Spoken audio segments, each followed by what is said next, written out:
dan bertanya, "Ini mobil siapa?" "Ini mobilnya Mbah Mun." "Memangnya kenapa, Pak?" Sang sopir langsung menjawab. Tukang bengkel lalu menjawab sambil menunjukkan tempat saluran bensin. "Ini selang saluran bensinnya tidak sambung atau tidak terpasang. Kenapa mobilnya bisa berjalan?" Tukang bengkel terheran-heran karena melihat keanehan tersebut. Kejadian ini pun tidak lepas dari karomah Mbah Mun sendiri.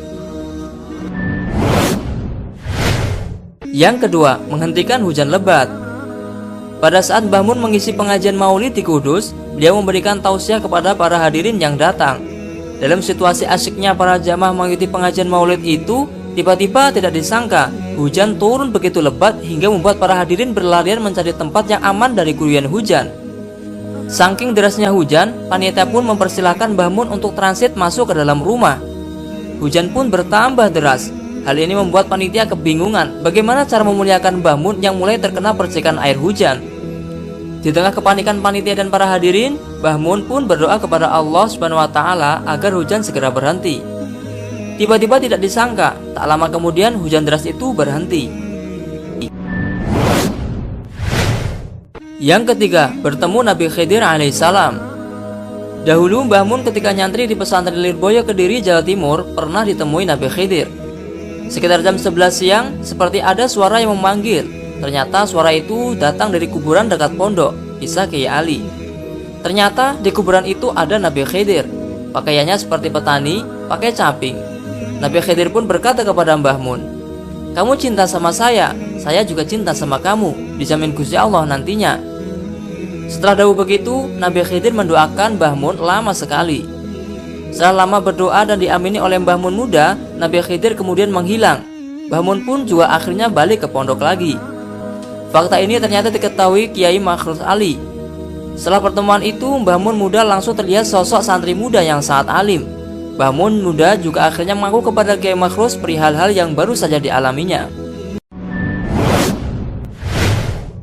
Yang keempat, Mbah Mun bisa melipat waktu.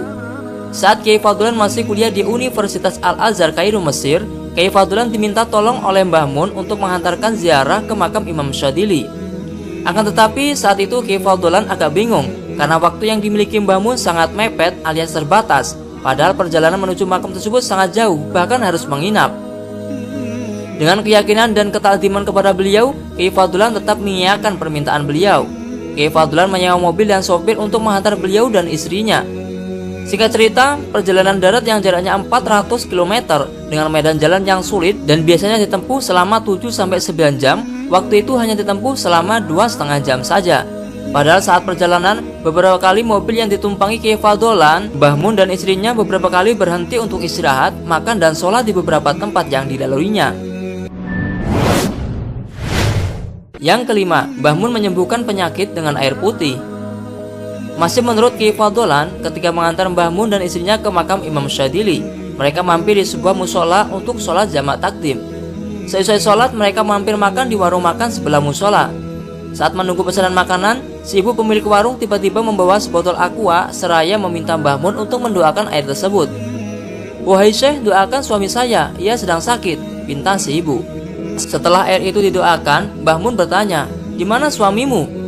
Kemudian si ibu menghantar Mbah Mun ke tempat suaminya, lalu didoakan dan diolesi oleh Mbah Mun dengan air tersebut. Tak beberapa lama kemudian suami si ibu berangsur-angsur pulih. Usai makan, Kiai Fadlan, sopir, Mbah Mun dan istri pamit pulang. Namun si ibu pemilik warung menolak dibayar.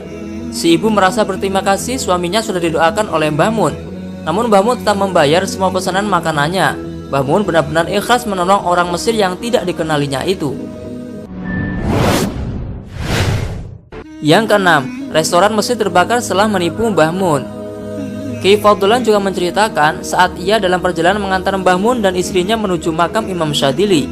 Mbah Mun minta untuk mampir dulu di sebuah restoran yang bergandengan dengan hotel. Malam itu Mbah Mun, istrinya, Kiai Fadlan dan sopir memesan makanan seafood. Setelah makan, Mbah Mun memberi uang 300 pon Mesir kepada Kiai Fadlan. Uang sebanyak itu harusnya sudah cukup untuk membayar makan mereka berempat. Akan tetapi si kasir bilang totalnya 750 pon Mesir. Langsung saja Kiai Fadlan mengeluarkan uang dari dompetnya untuk menambal kekurangannya.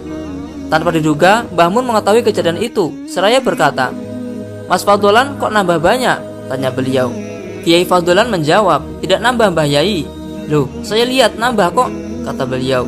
Karena orang Arab Mesir biasanya ngitung uang di angka di depan mata dia, maka kelihatan dari jauh jumlah tambahannya lebih banyak. Ringkas cerita, beliau mendesak pertanyaannya. "Berapa itu tadi, Mas?" tanya Mbah Mun. Kiai Fadlan menjawab, "750 pon, Mbah Yai." Saking tidak ridhonya harga yang terlalu mahal, terucap kata-kata Mbah Mun seperti ini, "Laisa minna, bukan dari golongan kita." Masya Allah, saat mereka berempat keluar dari restoran tersebut, tidak berapa lama kemudian restoran itu terbakar bersama hotelnya. Tidak bisa dipadamkan. Sang sopir menelpon Kiai Fadlan. "Masya Allah, kalumu Syekh Maimun Zubair, kalamuhu doa." Omongannya Syekh Maimun Zubair bahaya, omongannya itu doa. "Al-funtuk alladzi nakul fi mahruk lam yati fihi." Hotel yang kita buat makan tadi terbakar dan tidak bisa dipadamkan. Yang ketujuh, Mbah Mun sudah mengetahui tanggal wafatnya. Kisah Pak Sotikun jamaah haji asal Tegarjo, Magelang, Jawa Tengah. Pak Sotikun berkisah, pertemuannya dengan pengasuh pesantren Al-Anwar Karangmangu Sarang Rembang tersebut bermula ketika ia diberi kabar kakaknya Ahmad Dimyati yang juga alumni pesantren Al-Anwar bahwa Kiai Maimun sekarang sedang melaksanakan ibadah haji. Pak Sotikun diminta kakaknya untuk sowan meminta berkah ke hotel di mana beliau menginap. Atas saran kakaknya ini, Pak Sotikun berencana sowan kepada Kiai Maimun bersama Gus Alwi bin Kiai Haji Musli asal Duok, Tegarjo, Magelang.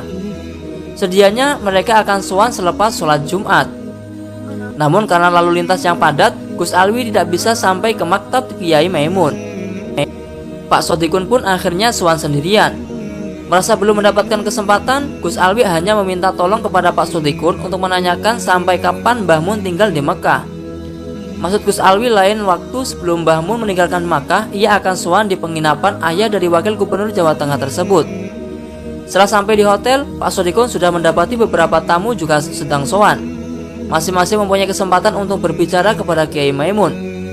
Tiba-tiba giliran Pak Sotikun, ia mencoba menyampaikan pesan Gun Alwi untuk menanyakan sampai kapan Kiai Maimun akan tinggal di Mekah. "Ngapunten Mbah, mangke wonten mriki duwe kapan nggih?" Yang artinya, "Maaf Mbah, tinggal di sini sampai kapan ya?" Mbah Maimun dengan tegas menjawab, "Tekan tanggal 5, yang artinya sampai tanggal 5. Pak Sotikun pun cukup janggal atas jawaban Kiai Maimun Zubair ini. Ia berpikir, bagaimana mungkin beliau tinggal di Makkah sampai tanggal 5? Sedangkan ritual ibadah haji apabila dihitung menurut kalender Hijriah maupun Masehi, ya hanya selisih sehari akan selesai pada tanggal belasan.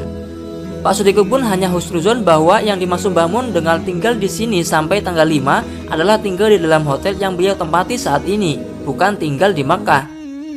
Menjelang subuh, hujan mengguyur kota Makkah.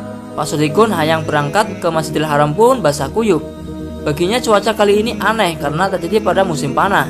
Saya sempat bertanya-tanya di dalam hati, ada apa ini, tuturnya. Hingga akhirnya beberapa saat kemudian, hati Pak Sotikun tersentak oleh kabar wafatnya Mbah Mun.